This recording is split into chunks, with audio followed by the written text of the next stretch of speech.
ఎక్కడికి తీసుకెళ్తున్నావు నన్ను?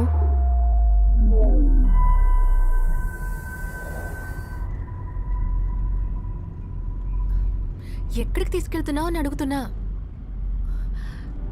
ఇటు చూడు, ఇప్పుడు నువ్వు తీసుకెళ్తున్న ప్లేస్ నాకు నచ్చలేదనుకో, అప్పుడు నేను అప్సెట్ అవుతాను. నేను అప్సెట్ అయితే ఈ డే మొత్తం స్పాయిల్ అవుతుంది. నువ్వు అలా స్పాయిల్ చెయ్యవు అనుకుంటున్నాను. సో ప్లీజ్ చెప్పు, ఎక్కడికి వెళ్తున్నాం?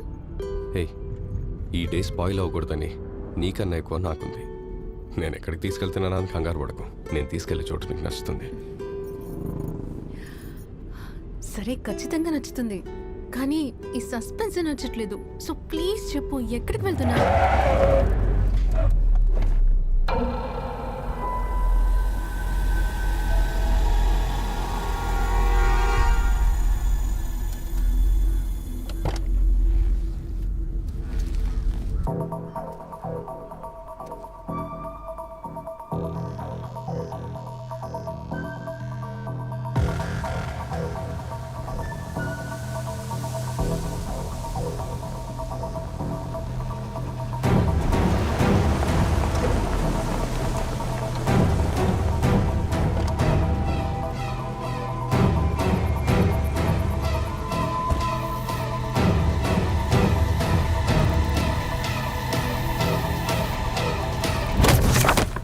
గెస్ట్ రాసిన పేరు, అడ్రస్ ఇదే సార్. రిసెప్షన్కి వచ్చే ఎంట్రీ, రూమ్కు వెళ్ళే ఎంట్రీ వేరు. అందుకే గెస్ట్ ఇక్కడికి వచ్చి కీస్ ఇస్తేనే తెలుస్తుంది సార్ రూమ్లో ఉన్నారా లేదంటే బయటికి వెళ్ళారని. ఓకే, గెస్ట్ ఎప్పటి వరకు రూమ్లో ఉన్నారు? సార్ అది నిన్న ఉదయం దాకా రూమ్లోనే ఉన్నారనుకున్నాం. బట్ సాయంత్రం తెలిసింది ఆయన రూమ్లో లేరని. వెంటనే లగేజ్ తీసి బయట పెట్టమని చెప్పాను సార్. సీసీటీవీ ఫుటేజ్ నేను చూడాలి. సార్ ఇది ఎలైట్ కస్టమర్స్ వచ్చే హోటల్. సో వాళ్ళ ప్రైవసీ కోసం కారిడార్స్లో సీసీ కెమెరాలు పెట్టించలేదు సార్. నీ పేరేంటమ్మా? వెంకటేష్ సార్. జగ్గు సార్. ఆ, సార్ వద్దు సార్. తీసుకో రాజా. అదేంటి సార్, ఒక్క కెమెరా కూడా లేదు? నమ్మలేకపోతున్నాం. పిచ్చోళ్ళరా మీరు. హాస్పిటల్లోనే కెమెరా లేదంట. నమ్మలేదా జనం? అవును సార్, నేను నమ్మాను. అదే మన సార్ ఫేట్. సార్ ఒక్క నిమిషం సార్. ఏంటి? మేనేజర్ అబద్ధం చెప్తున్నాడు సార్. Good bye. ఫిబ్రవరి 6వ తారీఖున నేను చూసేసరికి రూమ్లో ఎవరు లేరు సార్. బిజినెస్ డల్గా ఉంది. ఉన్న అడ్వాన్స్ ఎన్ని రోజులకు వస్తే అన్ని రోజులు రూమ్ నడపమన్నారు. నిన్నటితో అడ్వాన్స్ అయిపోయింది. లగేజ్ బయట పెట్టాలని చూస్తున్నారు. నేను చెప్పానని చెప్పొద్దు sir, please sir. Door open చేయనా సార్? వద్దు వద్దు వద్దు. Jug sir. ఫోరెన్సిక్ డిపార్ట్మెంట్ నుంచి మనుషులు రమ్మని చెప్పు. Sure sir. రండి సార్, రండి.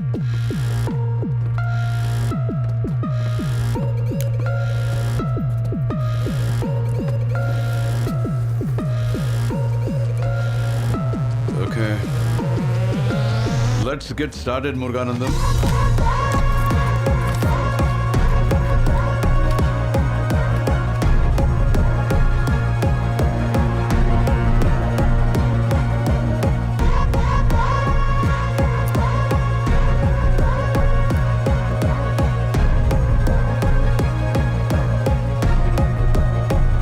Anything interesting? బాడీలోని ఫింగర్ ప్రింట్స్, హోటల్లో దొరికిన finger prints perfect match sir. అక్కడ హోటల్లో హెయిర్ శాంపిల్ కూడా దొరికింది. అది బాడీకి మ్యాచ్ చేసి చూస్తే పర్ఫెక్ట్ డిఎన్ఏ మ్యాచ్ సార్. ఆ విక్టిమ్ పేరు వంశీ కబీర్దాస్. ఢిల్లీ మినిస్టర్ సత్యానంద్ కబీర్దాస్ గారి తమ్ముడు. విక్టిమ్ గురించి ఎంక్వైరీ చేస్తే అతని మీద చాలా నెగిటివ్ ఇమేజ్ ఉంది.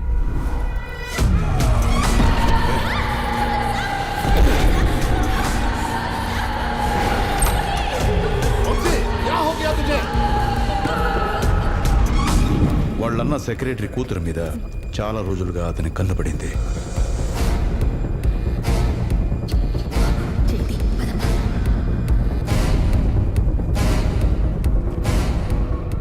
వాళ్ళ నాన్న ఉన్నంత వరకు హ్యాండిల్ చేశారు. అతను చనిపోయిన తర్వాత తల్లి కూతుర్ని వంశీ చాలా టార్చర్ పెట్టాడు.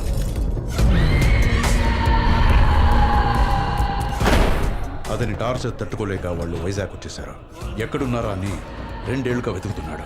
ఇప్పుడే రీసెంట్గా వాళ్ళు ఇక్కడున్నారని తెలిసి వైజాగ్ వచ్చాడు. And he has been murdered. Case of stalking sir. కిల్లర్ని త్వరగా కనిపెట్టచ్చు. సత్యానంద్కి ఆల్రెడీ ఇన్ఫర్మేషన్ వెళ్ళింది. ఎవరన్నా బెస్ట్ పర్సన్స్కి కేసును అప్పచెప్పమని చెప్పారు. విజయ్ కుమార్, కార్తికేయ హ్యాండిల్ చేస్తున్న అన్ని కేసుల్ని వేరే వాళ్ళకి హ్యాండ్ ఓవర్ చేయండి. I want he's full attention on this case. Okay sir. And sir, అమ్మా కూతురు ఎక్కడున్నారా అని తెలిసిపోయింది. సో వాళ్ళ దగ్గర నుండే నా ఇన్వెస్టిగేషన్ స్టార్ట్ చేయబోతున్నాను. ఇక్కడ లక్ష్మి ఎవరు? నేనే. స్టేషన్ నుండి వస్తున్నాం. ఇన్స్పెక్టర్ గారు వచ్చారు, మీతో మాట్లాడాలి. లోపలికి రండి.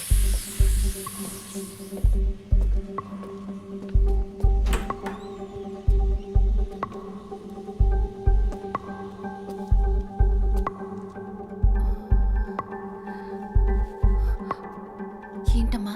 స్టేషన్ నుంచి వచ్చారంట, ఏదో మాట్లాడాలంట.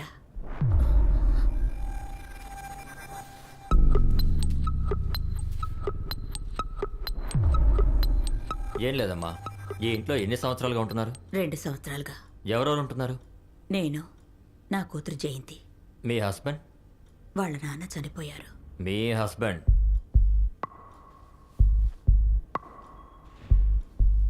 ఆయన ఏం చేసేవారు? మినిస్టర్ సత్యానంద్ గారి దగ్గర పర్సనల్ సెక్రటరీగా ఉండేవారు. జఫ్రాబాద్లోనా? అవును. అయితే ఇంతకుముందు జఫ్రాబాద్లో ఉండేవాళ్ళ? అవును. మీరేం చేస్తుంటారు? నేనేం చేయను, నా కూతురే పనిచేస్తోంది. వాన్సోన్లో కస్టమర్ కేర్ ఎగ్జిక్యూటివ్గా చేస్తోంది. జఫ్రాబాద్ నుంచి వైజాగ్ ఎందుకు షిఫ్ట్ అయ్యారు? అది మినిస్టర్ తమ్ముడు వల్ల. అర్థం కాలేదే. సత్యానంద్ గారి తమ్ముడు వంశీ వల్లే షిఫ్ట్ అయ్యి వచ్చాం. ఏ? అతని క్యారెక్టర్ సరిగ్గా లేదు. మాటకు ఒకసారి ఇంటికి వస్తున్నాడు, మిస్బిహేవ్ చేయడానికి ట్రై చేస్తున్నాడు. ఇలాంటివెన్నో అతని వల్ల చాలా టార్చర్లు అనుభవించాం. ఎవరిని హెల్ప్ అడగలేని పరిస్థితి. అందుకే ఎవరికీ తెలియకుండా వైజాగ్ వచ్చేసాం. సార్, ఏంటి సార్ ప్రాబ్లం? ఎందుకు ఇవన్నీ అడుగుతున్నారు తెలుసుకోవచ్చా? చెప్తాను.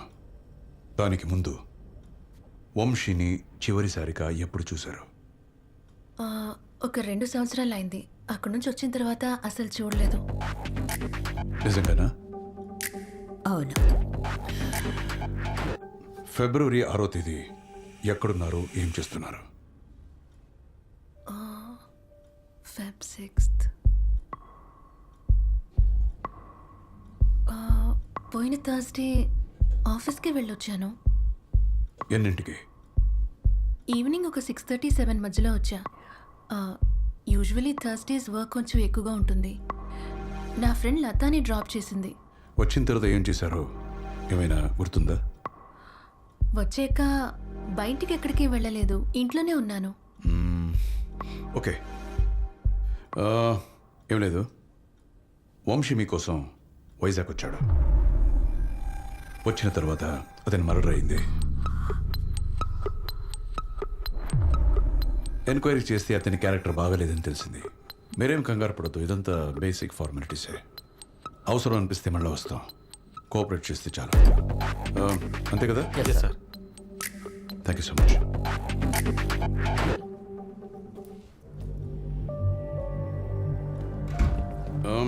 Jug sir. మీరంతా కింద ఉండండి. I'll be back. Just 5 minutes.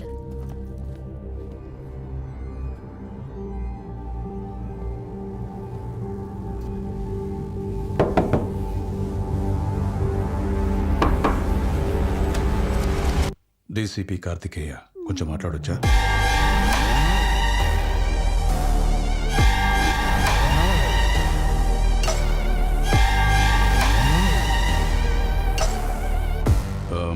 Sorry to bother you. ఎదురింట్లో ఉన్న అమ్మ కూతురు వాళ్ళు మీకు ఎంతవరకు తెలుసు? పెద్దగా పరిచయం లేదు. ఎప్పుడైనా ఎదురైతే నవ్వుతారు అంతే. అంతకన్నా ఇంకేం తెలీదు. ఎందుకు అడుగుతున్నారు? లేదు, ఒక కేసు గురించి ఎంక్వైరీ చేయాలి. అండ్ ఫిబ్రవరి ఐ థింక్ 6వ తేదీ ఏదైనా అన్యూజువల్గా చూసారా? అన్యూజువల్ అంటే? వాళ్ళ ఇంటికి ఎవరైనా రావటం, ఏదైనా శబ్దం, సంథింగ్ లేదా? నేను రోజు ఆఫీస్ నుండి 6ంటికి ఇంటికి వస్తాను. దాని తర్వాత బయటికి ఎక్కడికి వెళ్ళను. సో నేను లేనప్పుడు ఎవరైనా వచ్చారేమో, నాకైతే తెలీదు. అంతేకాకుండా మీరు చెప్పినట్టు అన్యూజువల్ శబ్దాలు ఏం వినలేదు. Okay okay, thank you so much. Thank you.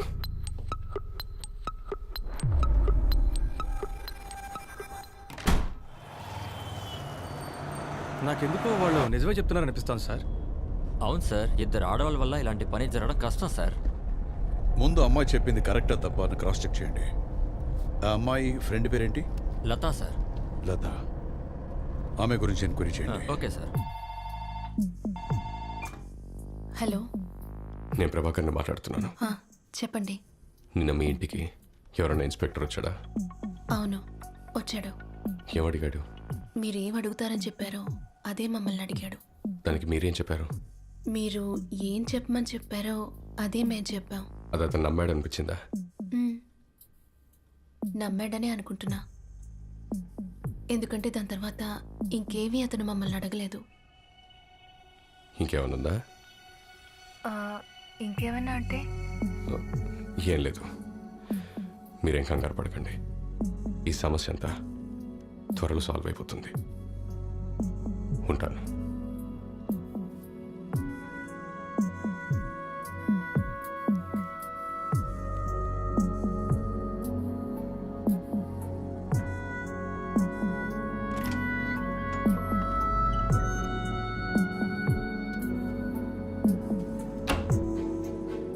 అది అతను నమ్మాడు అనిపించిందా?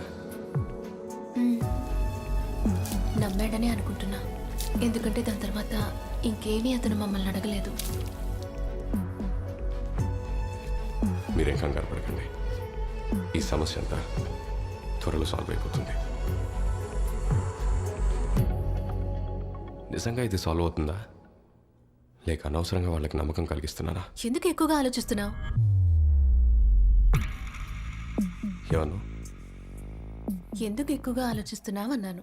చూడు, నువ్వు నీపైన పెట్టుకున్న నమ్మకం కన్నా నేను నీపైన పెట్టుకున్న నమ్మకమే ఎక్కువ. నువ్వు నా దగ్గర ఉన్నంత వరకు నాకేమీ జరగదు. అర్థమైందా?